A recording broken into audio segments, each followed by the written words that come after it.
வணக்கம். காஞ்சி பெரியவருடைய ஆன்ம பலம் பற்றி ஒரு 2 நிகழ்ச்சிகள் நடந்தது. அதை பற்றி தான் நம்ம பார்க்க போகிறோம். காஞ்சி பெரியவர் எல்லா ஊருக்கும் யாத்திரை போவார். அங்கங்கே சில சின்ன சின்ன ஊரில் போய் தங்குவார். அவருக்கும் இந்த இயற்கையான சூழ்நிலைகளில் தங்குறதுல அவ்வளோ ஒரு பிரீத்தம். அப்படிதான் குண்டுக்கல் அப்படிங்கிற ஒரு ஊருக்கு போனார். அங்கே போய் ஊருக்கு வெளியே ஒரு 10 கிலோமீட்டர் தள்ளி ஒரு சிவன் கோயில் இருந்தது. பக்கத்தில் ஒரு பெரிய ஆலமரத்துக்கு அடுத்தாப்புல ஒரு ஆத்தங்கரை. அந்த இடத்த பார்த்தோன்னா அவருக்கு ரொம்ப பிடிச்சி போச்சு. அங்கே தங்கணும்னு முடிவு பண்ணிட்டாரு. அந்த ஊரில் வேற எதுவுமே பெருசாக ஒன்றும் இல்லை, பெரிய ஒரு கரும்பு ஆலை தான் இருந்தது அப்படின்னு சொல்கிறாங்க. ஆனால் முன்னாடி ஒரு காட்டாறு பயங்கரமாக ஓடிட்டு இருந்தது. இப்போ எந்த ஆறும் கிடையாது. ரொம்ப காஞ்சு போய் அப்படியே மணல்லாம் வறண்டு போய் இருந்தது. அந்த ஆத்தங்கரையில் தான் பெரியவா உட்காந்துருந்தா.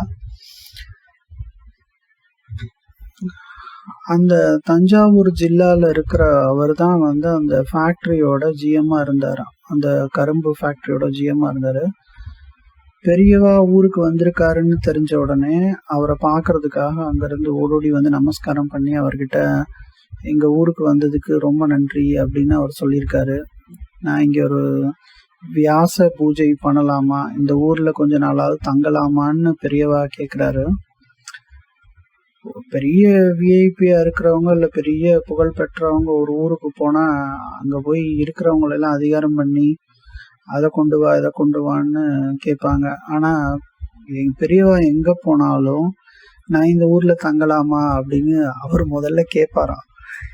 அது அவருடைய அவ்வளோ ஒரு பெருந்தன்மையை அவர் காட்டுது. அதாவது அவரோட பணிவு, அவ்வளோ ஒரு அன்பு. அது மாதிரி நான் இந்த ஊரில் தங்கட்டுமா, 2 நாள் தங்க போகிறேன் அப்படின்னு சொல்லுவார். அந்த மாதிரி அவரை கேட்ட உடனே, ஐயோ நீங்கள் இங்கே தங்குறதுக்கு என்னோட பாக்கியம், அது நீங்கள் இங்கே தான் தங்கணும், நீங்கள் என்னென்ன ஏற்பாடு செய்ய முடியுமோ அதெல்லாம் நான் செய்கிறேன் அப்படின்னாராம்.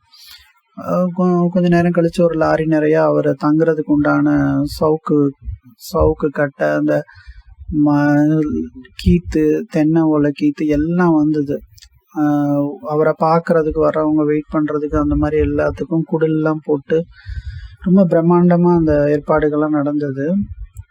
ஆனால் அவருக்கு என்னமோ அங்கே இரவு முழுதும் தூக்கமே வரல பெரியவருக்கு.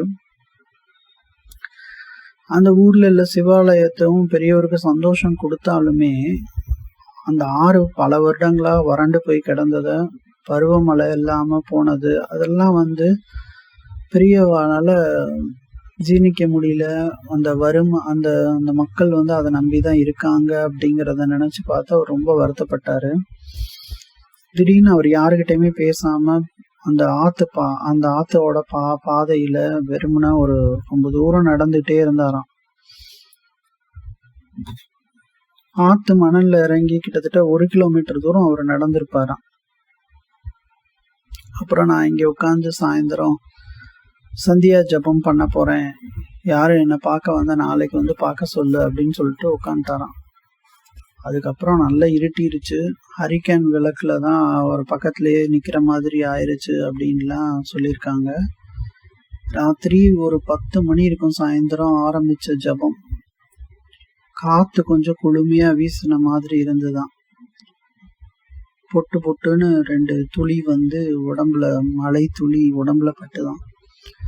லேசா தூறல் போட்டுச்சு. அதுக்கப்புறம் நிதானமா பெய்ய ஆரம்பிச்ச மழை ரொம்ப வேகமா எடுத்து ஜோன்னு பேஞ்சு அங்க ஒரு கிட்டத்தட்ட 4 மணி நேரம் வெளுத்து வாங்கிருச்சான் மழை. நடு ராத்திரியில 1:30 மணிக்கு தான் ஓஞ்சிச்சு மழை அப்படின்னு அவங்க எல்லாரும் சொல்றாங்க. அந்த காஞ்சு போன மணலா இருந்த இடத்துல அடுத்த நாள் காலையில ஆறு ஓட ஆரம்பிச்சிருச்சான். விடிஞ்சதும் விடியாதும் ஊர் ஜனங்கள்லாம் அதிசயப்பட்டுட்டு பெரியவா மலையில வர வச்சுட்டாரு சொல்லி கூட்டமா அவரை தரிசனம் செஞ்சுட்டு அப்புறம் அவரை மனநிறைவோட அங்கிருந்து கிளம்பினார் அப்படின்னு அவருடைய வாழ்க்கை வரலாறுல இருந்து நிகழ்ச்சி தெரியுது. இது மட்டும் இல்லை, அவரு மகாராஷ்டிரத்துல இருக்க பண்டரிபூர் பாண்டுரங்கன் இருக்கக்கூடிய கோயிலுக்கு ஒரு தடவை போறாரு.